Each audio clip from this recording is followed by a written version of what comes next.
प्रदोष व्रत भगवान शिव की कृपा पाने के लिए रखा जाता है। तो आज की इस वीडियो में आप जानेंगे गुरु प्रदोष व्रत की पूजा विधि के बारे में और साथ ही आप सुनेंगे प्रदोष व्रत की कथा भी। गुरु प्रदोष व्रत की पौराणिक कथा के अनुसार एक बार देवराज इंद्र और वृत्तासुर की सेना में भीषण युद्ध हो गया। देवताओं ने दैत्य सेना को पराजित कर नष्ट भ्रष्ट कर डाला। ये देखकर वृत्तासुर अत्यंत क्रोधित होकर स्वयं युद्ध करने को तत्पर हुआ। आसुरी माया से उसने विकराल रूप धारण कर लिया। सभी देवतागण भयभीत होकर तब गुरुदेव बृहस्पति की शरण में पहुंचे। बृहस्पति जी बोले, पहले मैं तुम्हें वृत्तासुर का वास्तविक परिचय दे दूं। वृत्तासुर बड़ा तपस्वी और कर्मनिष्ठ है। देवतागणों, उसने गंधमादन पर्वत पर घोर तपस्या कर शिवजी को प्रसन्न किया। पूर्व समय में वह चित्ररथ नाम का एक राजा था। एक बार वह अपने विमान से कैलाश पर्वत पर चला गया। वहां शिवजी के वाम अंग में माता पार्वती को विराजमान देखकर वह उपहास उड़ाता हुआ बोला, हे प्रभु, मोह माया में फंसे होने के कारण हम तो स्त्रियों के वशीभूत रहते हैं, किंतु देवलोक में ऐसा कभी दिखाई नहीं दिया कि कोई स्त्री आलिंगनबद्ध होकर सभा में बैठे। चित्ररथ के ये वचन सुनकर सर्वव्यापी भगवान शिव हंसकर बोले, हे राजन, मेरा यह व्यवहारिक दृष्टिकोण अलग है। मैंने मृत्युदाता कालकूट महाविष का पान किया है, फिर भी तुम साधारण जन की तरह मेरा उपहास उड़ा रहे हो। इतना कहने के बाद भी भगवान शिव मौन हो गए और मुस्कुराते रहे, किंतु देवी पार्वती को बहुत क्रोध आया और वह क्रोधित होकर चित्ररथ से बोली, अरे दुष्ट, तूने सर्वव्यापी महेश्वर के साथ ही मेरा भी उपहास उड़ाया है, इसलिए मैं तुझे वह शिक्षा दूंगी कि तू फिर ऐसे संतों के उपहास का दुस्साहस नहीं करेगा। अब तू दैत्य स्वरूप धारण कर विमान से नीचे गिर, मैं तुझे श्राप देती हूँ।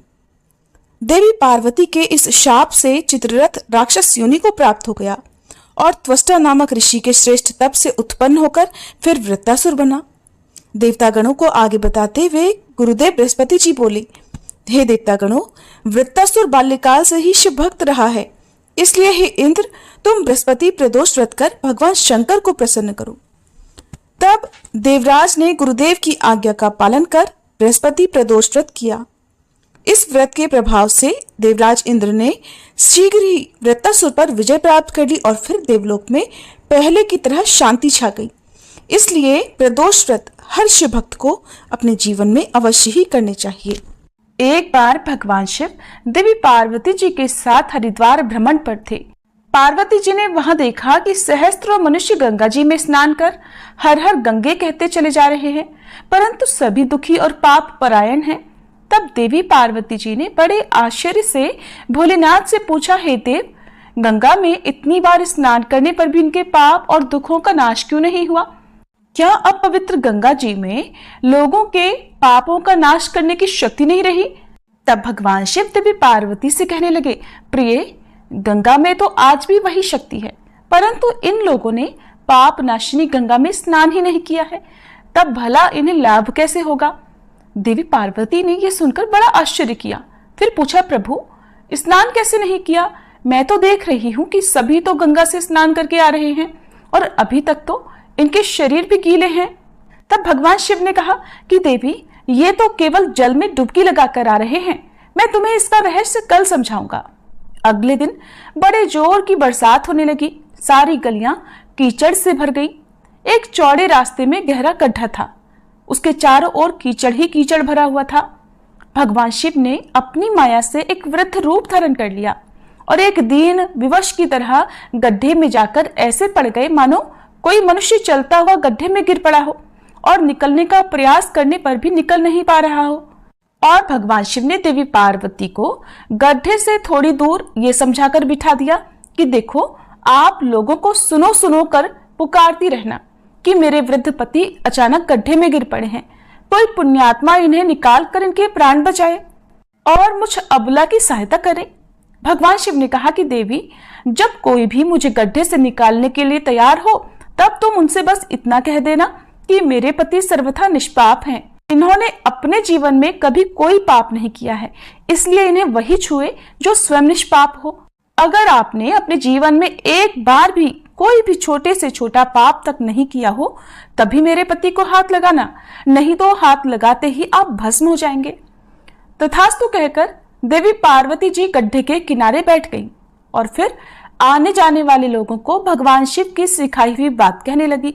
उधर गंगा जी में नहाकर लोगों के समूह आ रहे थे। एक सुंदर युवती को यूं दलदल के पास बैठी देखकर कई लोगों के मन में पाप आ गया। कुछ लोग लज्जा के डर से डरे, तो कुछ लोगों को धर्म का भय हुआ, कुछ लोगों को कानून से डर लगा, कुछ लोगों ने तो पार्वती जी को यह भी सुना दिया कि मरने दे उस बुढ़े को, अरे क्यों उसके लिए रो रही है। आगे और कुछ दयालु सच्चरित्र पुरुष भी थे। उन्होंने करुणा करके युवती के पति को निकालना चाहा, लेकिन जैसे ही उन्होंने उन वृद्ध को वहां से हटाना चाहा, तभी देवी पार्वती के वचन सुनकर वे भी रुक गए कि जो निष्पाप हो केवल वही उन्हें छुए, नहीं तो वे भस्म हो जाएंगे। उन्होंने सोचा कि हम तो गंगा में नहाकर आए हैं, तो क्या हुआ, पापी तो है ही, कहीं हाथ ना जल जाए। और इस प्रकार उन वृद्ध को निकालने के कारण कहीं इस स्त्री के कहे अनुसार हम खुद भस्म न हो जाएं। इस तरह सोचकर किसी की हिम्मत नहीं हुई कि वे उस वृद्ध को दलदल से बाहर निकाल पाए। सैकड़ों लोग आए और पूछकर चले गए। सुबह से शाम हो चली। तब भगवान शिव ने देवी पार्वती से कहा, देखो आया कोई सच्चे हृदय से गंगा जी में नहाने वाला। तभी कुछ देर बाद एक जवान हाथ में लोटा लिए हर हर गंगे कहता हुआ वहां से निकला। देवी पार्वती ने उससे भी वही बात कही। उस नवयुवक का हृदय करुणा से भराया। उसने भगवान शिव को उस गड्ढे से निकालने की तैयारी की। तभी देवी पार्वती ने उसे रोका और कहा कि भाई, अगर तुम पूरी तरह से निष्पाप हो तभी मेरे पति को छूना, क्योंकि अगर तुमने जरा भी पाप किया होगा तो मेरे पति को छूते ही तुम भस्म हो जाओगे। लेकिन उस नवयुवक ने बिना कोई संकोच के दृढ़ निश्चय के साथ माता पार्वती से कहा, माते, मेरे निष्पाप होने में तुम्हें संदेह क्यों होगा? आपको नहीं दिखता कि मैं अभी भी गंगा जी में स्नान करके आया हूँ? गंगा जी में गोता लगाने के बाद कभी पाप रहते हैं भला? और आपके पति को मैं अभी तुरंत निकालता हूँ। कहते ही उस नवयुवक ने वृद्ध को गड्ढे से बाहर निकाल दिया। तब भगवान शिव और माता पार्वती ने उसे अधिकारी समझकर अपना असली स्वरूप प्रकट कर उसे दर्शन देकर कृतार्थ किया। भगवान शिव ने देवी पार्वती से कहा, देवी, इतने लोगों में से बस इस एक ने ही गंगा में स्नान किया है।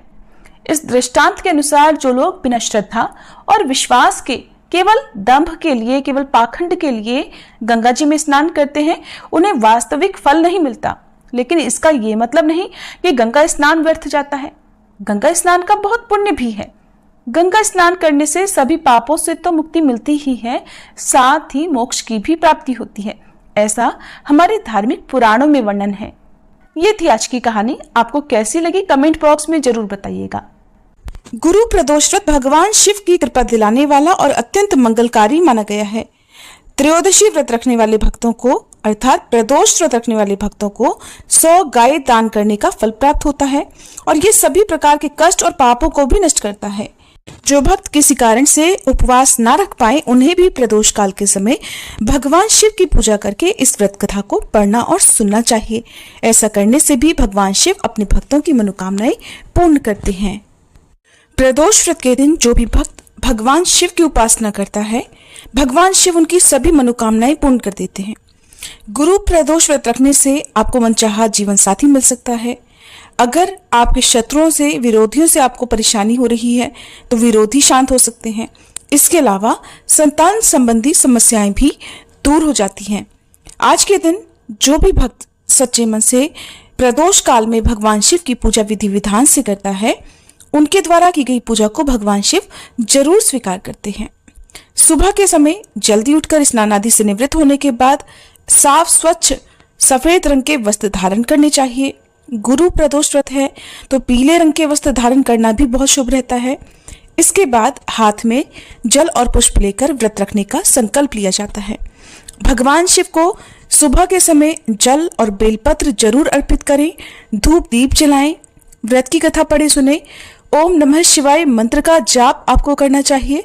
अगर आप खुद के लिए पूजा कर रहे हैं, खुद के कष्ट निवारण के लिए प्रदोष व्रत रख रहे हैं, तो नमः शिवाय मंत्र का जाप करना चाहिए।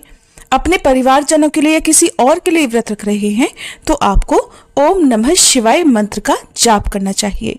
प्रदोष व्रत में सफेद रंग की वस्तुओं का ज्यादा से ज्यादा प्रयोग किया जाता है। सफेद पुष्प हो, सफेद रंग का भोग हो, और गुरु प्रदोष व्रत है तो आप पीले रंग के पुष्प भी भोलेनाथ को अर्पित कर सकते हैं। सफेद रंग की वस्तुओं का भोग लगाना बहुत शुभ होता है। सफेद रंग की वस्तुओं में आप दूध या दूध से बनी मिठाइयों का, दही का, शक्कर का भोग लगा सकते हैं। इस प्रकार गुरु प्रदोष व्रत प्रारंभ किया जाता है। और क्योंकि गुरुवार का दिन है तो भगवान विष्णु की कृपा पाने के लिए भी इस दिन केले के पेड़ का पूजन करना चाहिए। केले के पेड़ की जड़ में हल्दी और जल मिलाकर अर्पित करें, एक दीपक जलाएं। आसपास शिव मंदिर में जाकर वहां पर आप दीप जला सकते हैं, वहां पूजा कर सकते हैं। आसपास मंदिर की सुविधा ना हो, जाना संभव ना हो तो ये पूजा आप घर पर भी कर सकते हैं। फिर दिन भर उपवास रखें और शाम को प्रदोष काल में विधि विधान से पूजा जरूर करें, क्योंकि प्रदोष व्रत में प्रदोष काल में की गई पूजा ही मान्य होती है।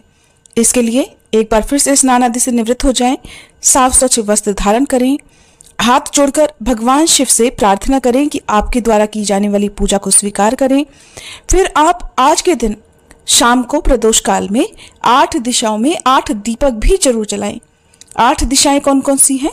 पूरब, पश्चिम, उत्तर, दक्षिण, वायव्य, आग्नेय, नैऋत्य और ईशान। इन सभी दिशाओं में एक एक दीपक लगाने से भगवान शिव सभी मनोकामनाएं पूर्ण करते हैं। और यदि आपके विरोधियों से आपको परेशानी बहुत ज्यादा है तो विरोधी भी शांत हो जाते हैं। ये दीपक आप मिट्टी के लगा सकते हैं, आटे के दीपक बनाकर लगा सकते हैं। आसपास शमी पौधा हो, शमी का वृक्ष हो, बेल वृक्ष हो, वहां जाकर आप दीप जलाएं, क्योंकि भगवान शिव को बेलपत्र और शमी पत्र बहुत प्रिय हैं। तो शाम की पूजा में शिवलिंग पर आप शमी पत्र भी जरूर चढ़ाएं।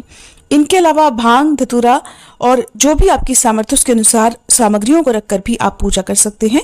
वैसे तो भोलेनाथ केवल 1 लोटा गंगा जल से ही प्रसन्न हो जाते हैं।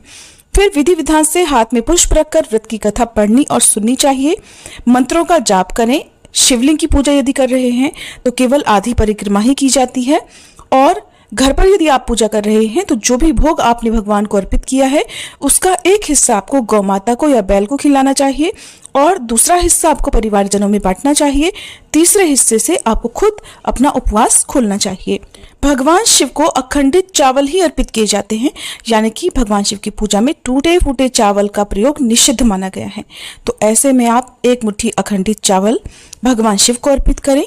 और शाम के समय आप चाहे तो खीर का भोग भगवान को लगा सकते हैं। इन्हीं साबुत चावल से बनी खीर का भोग भगवान को लगाएं। और क्योंकि इस व्रत में नमक और अन्न का सेवन नहीं किया जाता है, फिर भी यदि आपको अन्न ग्रहण करना ही हो तो आप खीर को ग्रहण करके भी अपना उपवास खोल सकते हैं। इनके अलावा आप शाम को फलाहार में मौसमी फलों का सेवन कर सकते हैं, ड्राई फ्रूट्स का सेवन कर सकते हैं, मखाने की खीर का या साबूदाने की खीर का भी सेवन आप कर सकते हैं। नमक का सेवन आपको अगले दिन करना चाहिए। पूजा करते समय शिव चालीसा का पाठ, शिव स्तोत्र का पाठ, शिव रुद्राष्टकम का पाठ करना चाहिए। और फिर सच्चे मन से हाथ जोड़कर पूजा में हुई गलतियों के लिए या उपवास में हुई गलतियों के लिए क्षमा याचना करनी चाहिए। किसी भी व्रत उपवास में किया गया दान सफल माना जाता है और उसी से व्रत की पूर्णता होती है। तो मंदिर में आप दक्षिणा रखें, उसका दान आप किसी योग्य जरूरतमंद व्यक्ति को दे सकते हैं। सफेद रंग की और पीले रंग की वस्तुओं का दान करना आज के दिन बहुत शुभ फलदायी माना जाता है।